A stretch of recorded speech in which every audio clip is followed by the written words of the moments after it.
বহরমপুরে ভারত জোড়ো ন্যায় যাত্রা, রাহুল গান্ধীর ভারত জোড়ো ন্যায় যাত্রা। অন্যদিকে আজকে মাধ্যমিক পরীক্ষা থাকায় এই ভারত জোড়ো ন্যায় যাত্রা দেরিতে শুরু হয়ে গিয়েছে এবং অন্যদিকে মাধ্যমিক পরীক্ষার জন্যই কিন্তু আজকে বীরভূমে সেখানে কিন্তু আজকে রামপুরহাটে হচ্ছে না ভারত জোড়ো ন্যায় যাত্রার এই পদযাত্রা। অন্যদিকে আজকে ঝাড়খণ্ডে পাড়ি দেবে এই ভারত জোড়ো ন্যায় যাত্রা। মাধ্যমিক পরীক্ষার কথা মাথায় রেখেই পদযাত্রা হচ্ছে না এবং আজকেই বাংলায় শেষ ভারত জোড়ো ন্যায় যাত্রা। এরপর ঝাড়খণ্ডের দিকে রওনা দেবে ভারত জোড়ো ন্যায় যাত্রা। রাহুলের ভারত জোড়ো ন্যায় যাত্রায় জটিলতা।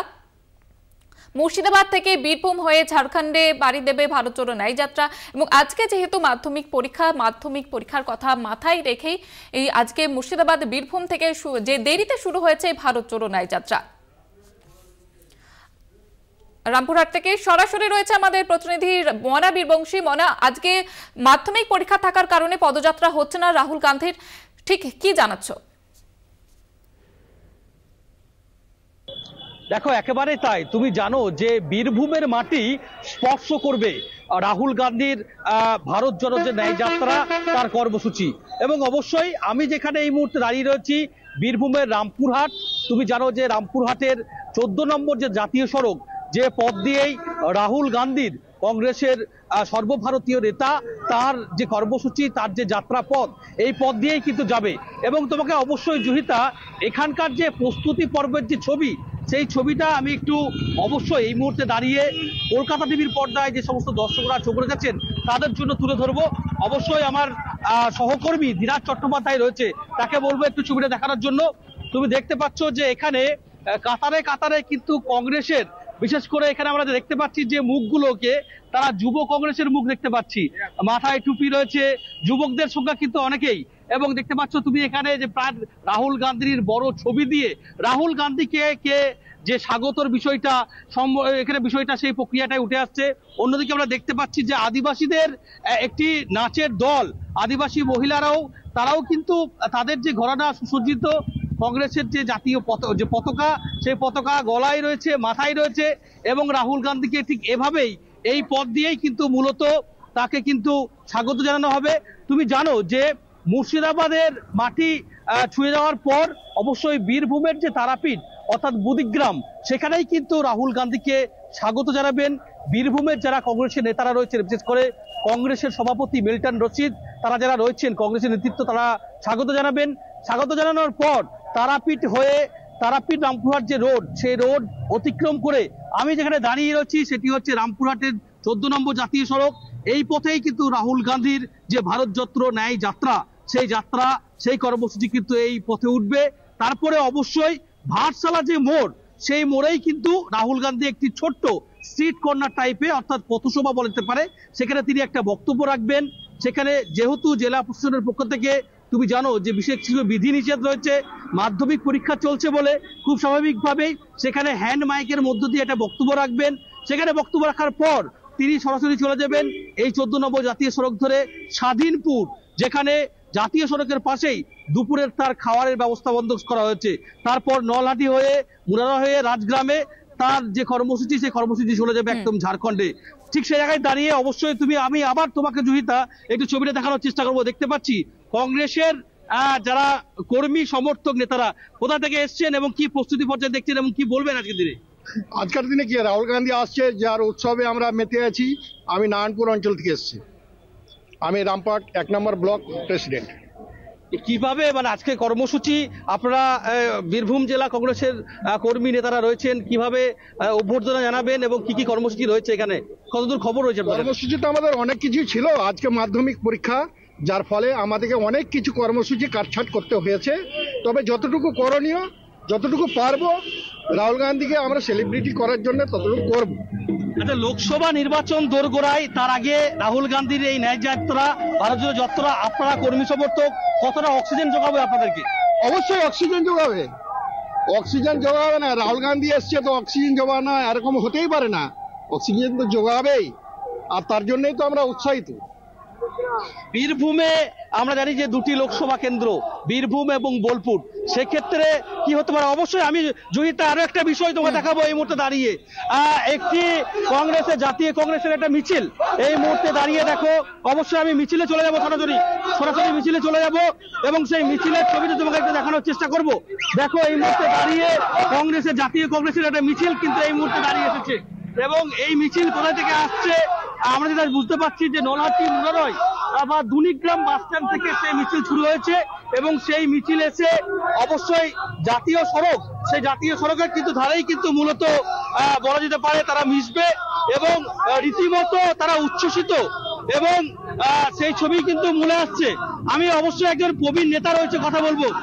আচ্ছা, আজকে রাহুল গান্ধীর এই যে ভারত জোড়ো যাত্রা, ন্যায় যাত্রা, আপনারা কতটা উচ্ছ্বসিত এবং কি বলবেন? আমরা এই যাত্রায় অনেক উচ্ছ্বসিত বা আমরা খুব আনন্দিত বা আমরা আজকে আরো বৃহত্তম ভাবে হয় এইটাই আমরা চাইছি বা এইটাই আমরা চাইবো। রাহুল গান্ধীর এখানে যে এই জনযাত্রা সফল হোক এইটাই আমরা চাইবো। লোকসভা নির্বাচনের মুখে এই যে বীরভূম মাটি ছুঁচে রাহুল গান্ধীর ভারত জোড়ো ন্যায় যাত্রা, আপনারা কর্মী নেতা হিসেবে আপনাদেরকে কতটা উচ্ছ্বসিত এবং কতটা অক্সিজেন যোগাবে? আমরা অনেক উচ্ছ্বসিত, যা আপনাকে ভাষায় মানে বলা যায় না, ভাষায় প্রকাশ করা যায় না। বোঝাই যাচ্ছে যে আজকে মাধ্যমিক পরীক্ষা থাকায় পদযাত্রা না হলেও সেখানে কিন্তু রামপুরহাট এবং বীরভূমে যেটা দেখা যাচ্ছে যে প্রচুর কর্মী সমর্থক তারা উচ্ছ্বসিত এবং রাহুল গান্ধীকে আমন্ত্রণ জানানোর জন্য তারা একেবারে প্রস্তুত। ধন্যবাদ জানাবো তোমাকে। আপনাদের জানিয়ে রাখবো, মাধ্যমিক পরীক্ষার জন্য আজকে বীরভূমে হচ্ছে না পদযাত্রা, তবে একাধিক কর্মসূচি সেখানে রয়েছে। মিছিলের আয়োজন করা হয়েছে কংগ্রেসের তরফ থেকে। অন্যদিকে কংগ্রেসের কর্মী সমর্থক নেতৃত্ব যারা রয়েছেন তারা কিন্তু একেবারে প্রস্তুত রয়েছেন রাহুল গান্ধীকে আমন্ত্রণ জানানোর জন্য। এখান থেকে আজকে ঝাড়খণ্ডের উদ্দেশ্যে রওনা দেবে ভারত জোড়ো ন্যায় যাত্রা। বীরভূমের মাটি ছুঁয়ে যাবে, তারপরে ঝাড়খণ্ডের উদ্দেশ্যে রওনা দেবে ভারত জোড়ো ন্যায় যাত্রা। আজ মাধ্যমিক পরীক্ষা এবং সেই মাধ্যমিক পরীক্ষার কথা মাথায় রেখেই দেরিতে শুরু হয় পদযাত্রা এবং বীরভূমের একাধিক কর্মসূচি রয়েছে। পদযাত্রা যদিও হচ্ছে না রাহুল গান্ধীর, সেখানে একাধিক কর্মসূচি রয়েছে, মিছিল রয়েছে, সেই সঙ্গে সঙ্গে বক্তৃতা দেবেন রাহুল গান্ধী এবং একেবারে যেটা দেখা যাচ্ছে যে প্রচুর মানুষ সেখানে ভিড় জমিয়েছেন রাহুল গান্ধীকে আমন্ত্রণ জানানোর জন্য, স্বাগত জানানোর জন্য। দেখতে পাচ্ছেন এই মুহূর্তে সেই ছবি, বীরভূমের ছবিটা আপনারা দেখতে পাচ্ছেন। রাহুল গান্ধীর ছবি দিয়ে আটকানো হয়েছে সেখানে এবং একাধিক কর্মসূচি রয়েছে কংগ্রেসের।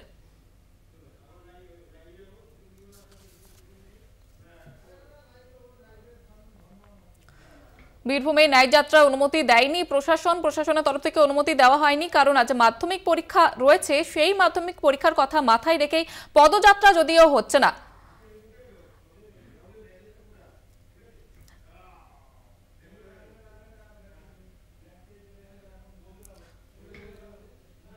বীরভূমে ন্যায় যাত্রার অনুমতি দেয়নি প্রশাসন, কারণ মাধ্যমিক পরীক্ষা রয়েছে এবং তাছাড়াও যদিও পদযাত্রার অনুমতি না হলেও সেখানে কিন্তু একাধিক কর্মসূচি রয়েছে কংগ্রেস নেতৃত্বের এবং সেখান থেকে ঝাড়খণ্ডের উদ্দেশ্যে পাড়ি দেবে রাহুলের ভারত জোড়ো ন্যায় যাত্রা। আজ দেরিতে শুরু হয়েছে, বহরমপুর থেকে দেরিতে শুরু হয়েছে পদযাত্রা, কারণ মাধ্যমিক পরীক্ষা যখন শুরু হয়ে যায় তারপর থেকেই শুরু হয় ভারত জোড়ো ন্যায় যাত্রা। আর সেখান থেকে সরাসরি রয়েছে আমাদের বিশেষ প্রতিনিধি সুচন্দ্রিমা। এই মুহূর্তে কোথায় অবস্থান করছে ভারত জোড়ো ন্যায় যাত্রা? ভারত জোড়ো ন্যায় যাত্রার আজকে দেখো 20তম দিন, আজকে বাংলায় শেষ দিন। ভারত জোড়ো ন্যায় যাত্রা এবার ঝাড়খণ্ডে প্রবেশ করবে। মুর্শিদাবাদ থেকে বীরভূম হয়ে ঝাড়খণ্ড বর্ডারে গিয়ে কিন্তু ভারত জোড়ো যাত্রায় ফ্ল্যাগ হস্তান্তর যে কর্মসূচি তা হবে। আমরা এখন মুর্শিদাবাদ থেকে রামপুরহাট বীরভূমের দিকে যাচ্ছি এবং সেই রামপুরহাটে যাওয়ার পথে রাস্তার ধারে মানুষজন অপেক্ষা করছেন, কারণ যে যাত্রা নির্ধারিত কর্মসূচি থাকে তা সকাল 8টা থেকে থাকে, তাই ভোর থেকেই কিন্তু তারা রাস্তার ধারে অপেক্ষা করছেন এবং সেখানে যখন তারা জানতে পারেন যে আজকে মাধ্যমিক পরীক্ষার জন্য যে অনুমতি মেলেনি, সেই অনুমতির জন্য যাত্রা দেরিতে বেরোবে, তারপরেও কিন্তু মানুষজন অপেক্ষা করেছিলেন এবং প্রচুর মানুষ সেখানে পতাকা হাতে নিয়ে এসে রাহুল গান্ধী তিনি গাড়িতে করে যাচ্ছেন, বাসে নয়, তার সঙ্গে দেখা করতে আসছেন, কথা বলতে আসছেন, পুলিশ ভিড় সামলানোর চেষ্টা করছে। তবে এই যে অনুমতির ব্যাপারটা, মুর্শিদাবাদের পর যে জেলায় ঢুকতে যাচ্ছে বীরভূম, সেই জেলায় কিন্তু কোনো রকম পদযাত্রা বা যাত্রা করার কোনো অনুমতি দেওয়া হয়নি প্রশাসনের তরফে, এমনটাই কিন্তু এখনো পর্যন্ত খবর আসছে।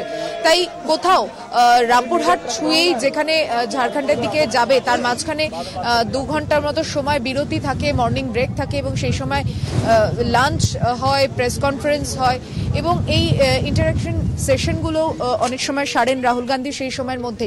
তাই কোথাও দ্রুত যেটা মনে করা হচ্ছে যে ওই সময়টাকে একটু কম করে যত দ্রুত সম্ভব ঝাড়খণ্ডের দিকে এগিয়ে যাওয়া যায়, তাহলে দিনের আলো থাকতে থাকতে ঝাড়খণ্ডে প্রবেশ করে গেলে সেখানে গিয়ে স্বাভাবিক ছন্দে যে যাত্রা চলে সেইভাবেই তারা প্রক্রিয়া চালাতে পারবে। যেহেতু এ রাজ্যে মাধ্যমিক পরীক্ষার দিন আজ এবং মাধ্যমিক পরীক্ষা শুরুর জন্য প্রশাসনের অনুমতি না পাওয়ায় যাত্রা যতটা সম্ভব শান্তভাবেই কিন্তু যাচ্ছে এবং সেখানে মানুষজন যারা রাস্তার ধারে অপেক্ষা করছেন তাদের সঙ্গেই শুধুমাত্র হাত নাড়তে কখনো দেখা যাচ্ছে রাহুল গান্ধীকে, তারা এসে ফুল দিচ্ছেন তাকে, সেই ছবি আপাতত নজরে আসছে।